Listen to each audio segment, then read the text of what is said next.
Welcome students, myself Dr. Rajashree Dhua, Assistant Professor EEE Department, and today I am going to discuss a topic under Unit 2 of the subject Electrical and Hybrid Vehicle with the subject code PEEE602A.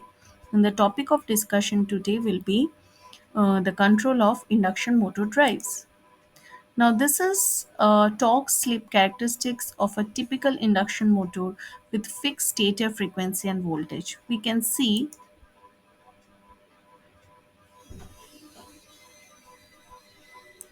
this is the forward braking mode, this is the forward motoring mode, and this is the reverse plugging or reverse braking mode, and this is the torque, and this is the slip or the speed.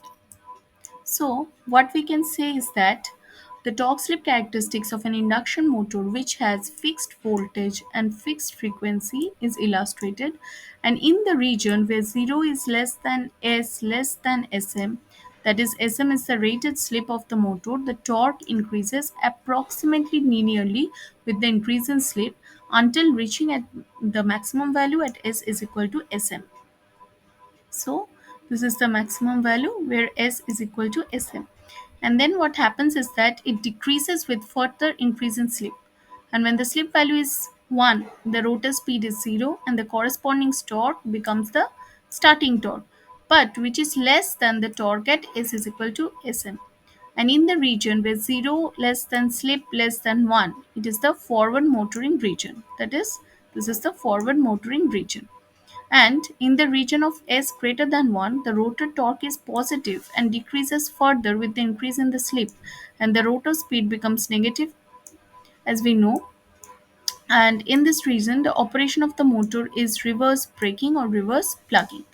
So, what happens where the slip is greater than 1? This is the reverse plugging or the reverse braking. And in the region where S is less than 0, that is when the rotor speed is greater than the synchronous speed, the motor produces a negative torque. So slip less than 0, that is this part. So this is the forward braking part.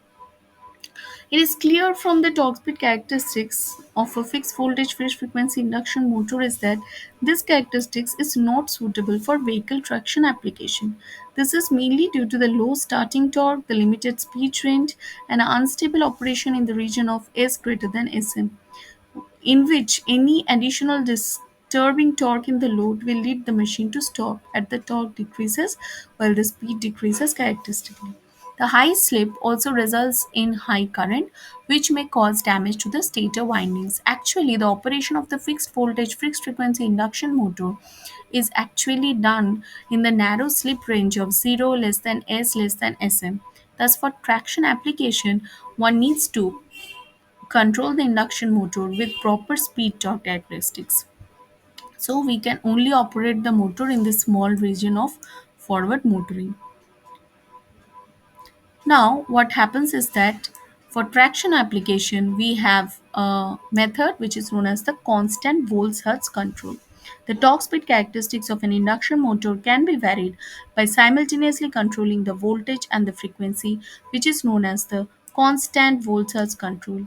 It is emulating a DC motor at low speed and the flux is kept constant. So we have certain equations, and where IMR is the rated field current, E rated and omega R as the rated MMF and frequency of the stator. And what happens is that ignoring the voltage drop in the stator impedance, which results in a constant V by omega control until the frequency and the voltage reach their rated value.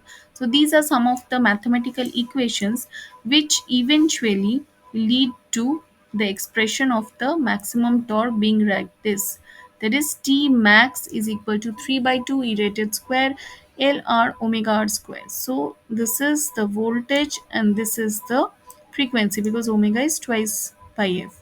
So this particular equation indicates that with constant E by omega, the maximum torque is also constant with varying frequency. And it also states that um, Sm omega is constant, resulting in constant slip speed, that is omega Si. In practice, due to the presence of the stator impedance and the voltage drop, the voltage is somewhat higher than that determined by the constant E by W control. Now we have a figure which shows the operating variables varying with motor speed. So this is the constant torque region, this is the constant power region, and this is the region with fixed voltage and fixed frequency. So this is the constant torque region, this part is the constant power region, and this region is the one that is having constant voltage and frequency. And so this is S is equal to 1, this is S equal to SR, this is omega m. We can see the variation of omega SL, the power, the voltage, the stator current, and obviously the torque. Now, how we basically demonstrate this constant Vy of control? This is mainly done through power electronic space control. As EV and HEV propulsion, an induction motor is usually fed with a DC source. So DC source may be the energy storage, that is battery fuel, which has approximately constant terminal voltage. Thus, a variable frequency and variable voltage DC to AC inverter is needed to feed the induction motor. The general DC to AC inverter is constituted by power electronic switches and power diodes. So, this is a block diagram. So, this is a slip speed controller. We are getting the slip, we are getting the mechanical omega m. So this is the motor, this is the speed sensor, and then we convert the mechanical thing part into the electrical part by this p by 2, and then we feed this to the inverter. Then there is a voltage place control, we feed the voltage and the frequency to the inverter, and then it finally helps in controlling the speed torque characteristics. And this is the DC voltage supply. So this is the inverter that converts the DC to AC. So what we do is that the common topology used for a DC to AC inverter will be shown. Uh, this is the common topology. So these are the three switches in the upper leg, and these are the three switches in the lower leg. So what happens is that it has three legs: S1, S4, S3, S6, S5, S2, which feeds the three phases: phase A, phase B, and phase C of the induction motor. And when switches S1, S3, and S5 are closed, then S4, S6, and S2 are open, and the phases are supplied with a positive voltage. Similarly, when the opposite switches are closed and the opposite switches are open, then the phase is fed with a negative voltage, and there are diodes uh, for circulating a path for the reverse current in each of the phases. So what we do is that for controlling this, we basically use the concept of a PWM, that is pulse width modulation. So there is a triangular wave generator, this is a reference sine wave generator, and then we compare the voltage values through this comparator and accordingly turn on the switches. So this is the triangular wave generator, this is the reference sinusoidal wave, and we get the voltage for phase A, voltage for phase B, voltage for phase C. The logic lies in the fact that for constant pole surge control of the induction motor, what we use, the topology we use is the sinusoidal pulse width modulation. The three-phase reference voltages, that is VA, VB, VC, of variable amplitude AA, AB, and AC are prepared with common isosceles triangular carrier wave VTR of a fixed amplitude. The outputs of the comparator 1, 2, and 3 form the control signals for the three legs of the inverter. When the sinusoidal reference voltage VA, VB, VC at a time per t is greater than the triangular wave voltage, the turn on signals are sent to switches S1, S3, S5, and turn off signals are sent to switches S4, S6, and S2.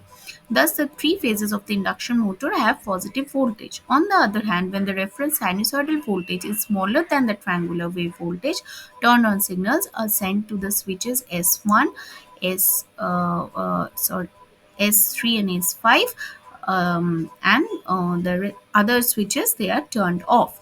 The three phases of the induction motor then have a negative voltage, as can be seen from the previous figures.